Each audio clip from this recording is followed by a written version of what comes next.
મિત્રો, આજે આપણે વાત કરવાના છીએ ઝીણાભાઈ દેસાઈ એટલે સ્નેહરશ્મિ રચિત સ્વર્ગ અને પૃથ્વી વાર્તાની.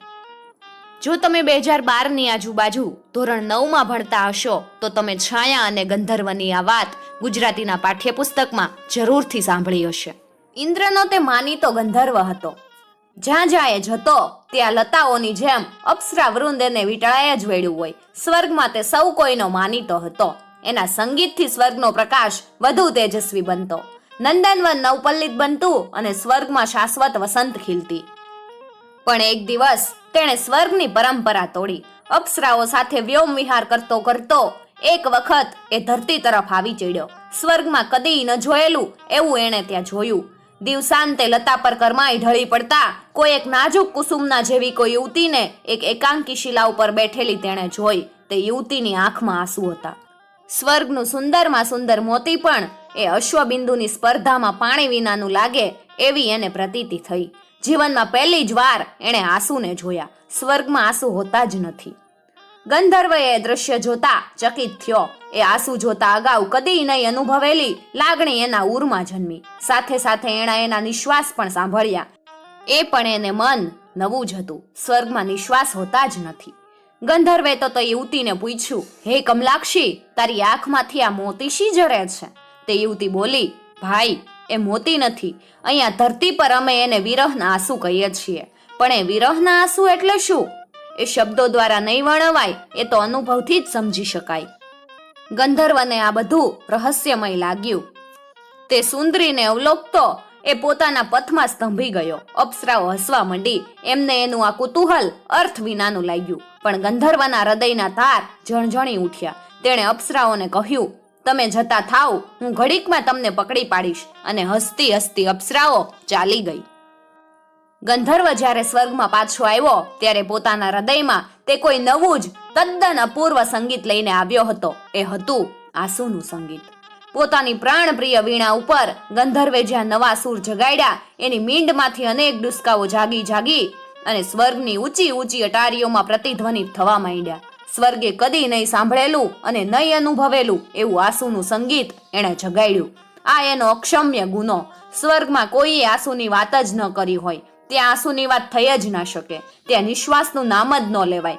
જેમ દેવોની આંખ પલકે નહીં એમ સ્વર્ગમાં આનંદ અને વિલાસ સિવાય અન્ય લહેરો કદી ઉઠે જ નહીં. પણ આ ગંધર્વે સ્વર્ગની એ પરંપરા તોડી.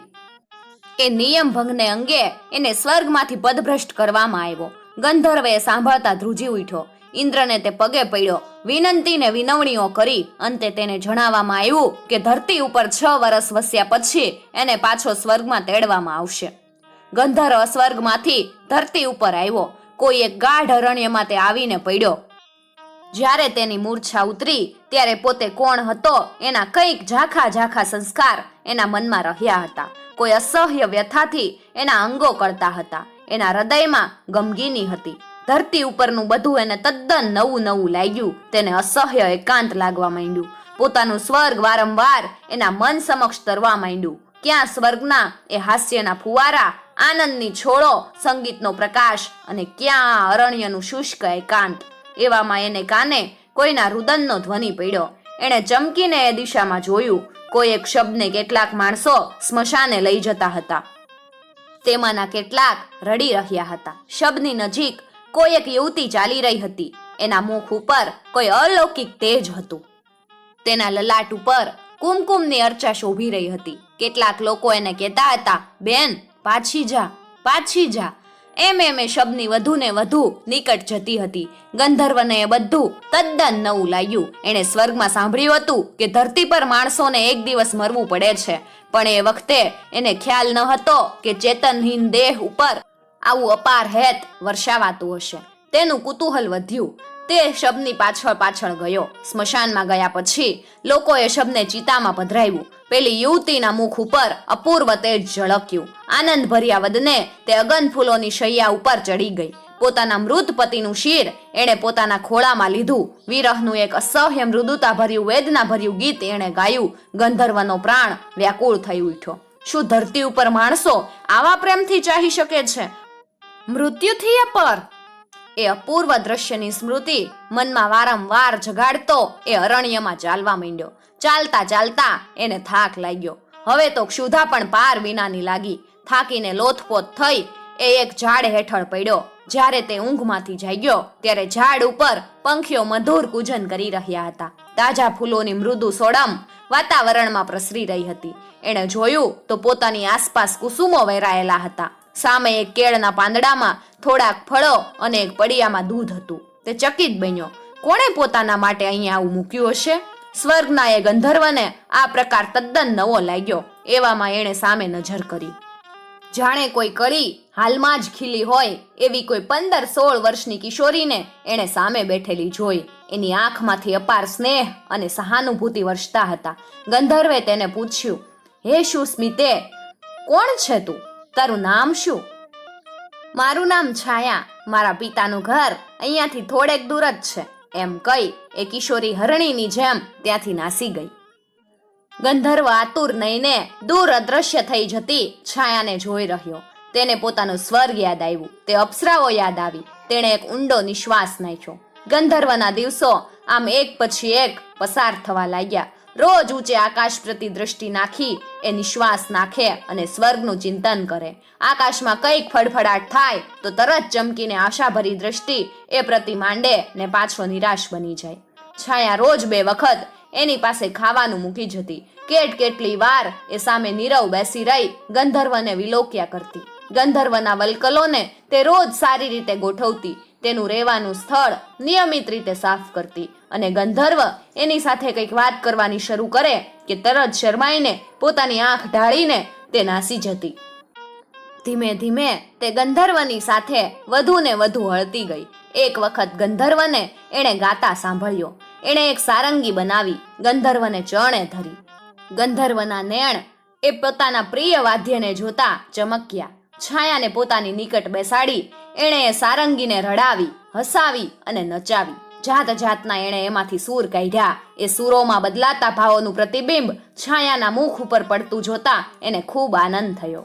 દિવસ રાત છાયા હવે ગંધર્વની નિકટ જ રહેવા લાગી. એની ઝૂંપડીની આસપાસ રોજ પ્રભાતે એ પુષ્પોના તોરણ ગૂંથે. ગંધર્વને માટે રોજ અનેક જાતના નવા ભોજન બનાવે અને ભાવભર્યા નેત્રો એના પ્રતિ માંડી અને મૂંગી એનું સંગીત સાંભળ્યા કરે. ગંધર્વને કેટલી વખત આશ્ચર્ય થતું. છાયા દેખાવડી નહોતી એમ તો નહોતું, પણ એની સ્વર્ગની અપ્સરા તો અપ્સરા જ ને. તે રૂપ, તે મોહકતા ક્યાંથી? પણ ગંધર્વને કંઈક ઝાંખું લાગતું કે છાયામાં એવું કંઈક તો છે જ કે જે એની અપ્સરાઓમાં નહોતું. છાયાએ કદી એની પાસે કાંઈ માગ્યું નહોતું. ગંધર્વ માટે આ અનુભવ તદ્દન નવો હતો. ધીરે ધીરે ગંધર્વના ધરતી નિવાસના દિવસો પૂરા થવા આવ્યા. એક દિવસ છાયાને પોતાની નિકટ બેસાડી એણે એ વાત કહી. છાયા સાંભળી રહી.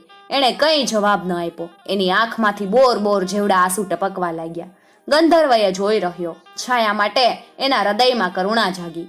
પણ એણે જોયું કે પોતાની અને છાયાની વચ્ચે એક મોટું અંતર હતું. પોતે સ્વર્ગનો રહેનારો હતો અને છાયા ધરતીની કન્યા હતી. એ સ્થિતિભેદ દૂર નિર્વાર હતો.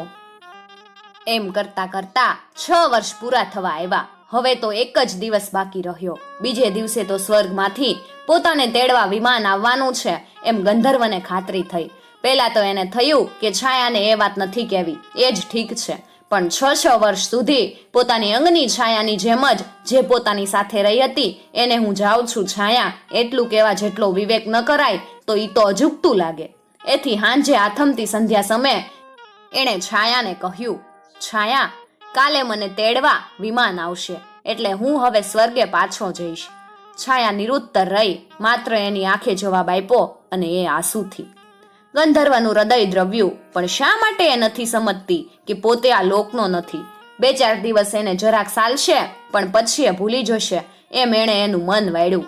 ગંધર્વને આખી રાત સ્વર્ગના જ સપના આવ્યા. 6 વર્ષ પછી પાછો તે શાશ્વત વિલાસની દુનિયામાં જનાર હતો. તે અપ્સરાઓ અને ત્યાંના તે અનંત રજની વિહારો એ બધું વારંવાર એના મનમાં લહેરાવા લાગ્યું. છાયા તે રાતે ઊંઘી નહીં. 3-4 વખત એ ગંધર્વની નિકટ આવી ભાવભર્યા નયને એના બીડાયેલા નેત્રો પ્રતિ નિશ્વાસ સહ જોઈ રહી. આખી રાત એણે ગંધર્વ માટે નવા વલ્કલ તૈયાર કર્યા. એના ઉપર ફૂલોના શણગાર ગૂંથ્યા. એ ઉઠે એ પહેલા તો એણે અનેક પકવાન તૈયાર કરી દીધા. ઝૂંપડીમાં ચારેય બાજુએ એણે મૃદુ સૌરભ ફેલાવી દીધી.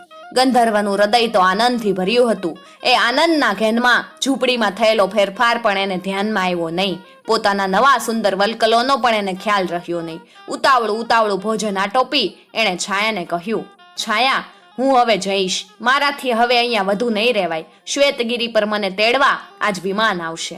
છાયાએ કંઈ જવાબ ન આપ્યો. તેના ચરણમાં તે નમી. તેની પદ્રજ શિરે લઈ પોતાના નયન નીરથી એના પગ ધોઈ એના પર કુમકુમ અક્ષત ચડાવ્યા. ગંધર્વ પાસેથી એક પણ શબ્દની અપેક્ષા વિના એ ઝૂંપડીમાં તરત જ અદૃશ્ય થઈ ગઈ. ગંધર્વને સહેજ દુઃખ થયું, પણ શા માટે એણે આવો મોહ રાખવો જોઈએ? શા માટે તે સમજતી નથી કે પોતે દેવલોકનો છે અને તે મૃત્યુલોકની છે? શ્વેતગીરી પ્રતિ ગંધર્વે ડગ માંડ્યા.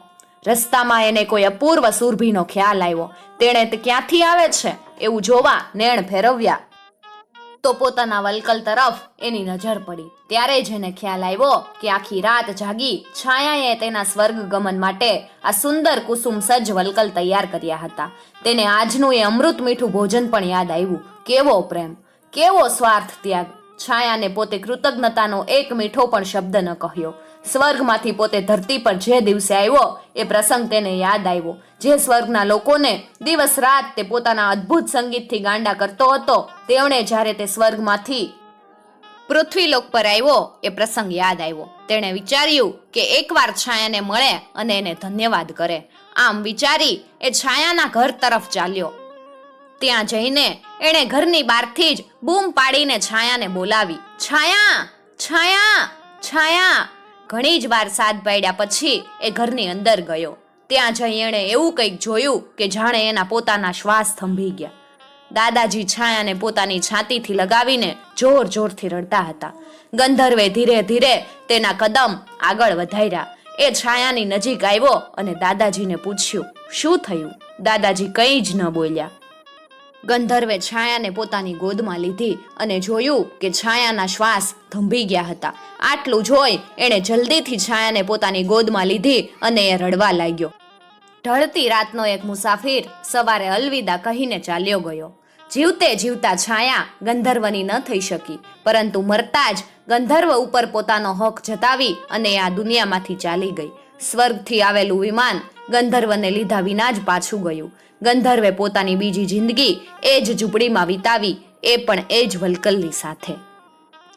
મિત્રો, આવી જ બીજી વાર્તાઓ માટે ચેનલને જરૂરથી સબસ્ક્રાઇબ કરી અને સાથે આપેલું બેલ આઇકોન પ્રેસ કરજો, જેથી આવનાર નવા વિડીયોઝની નોટિફિકેશન સૌથી પહેલા તમે મેળવી શકો.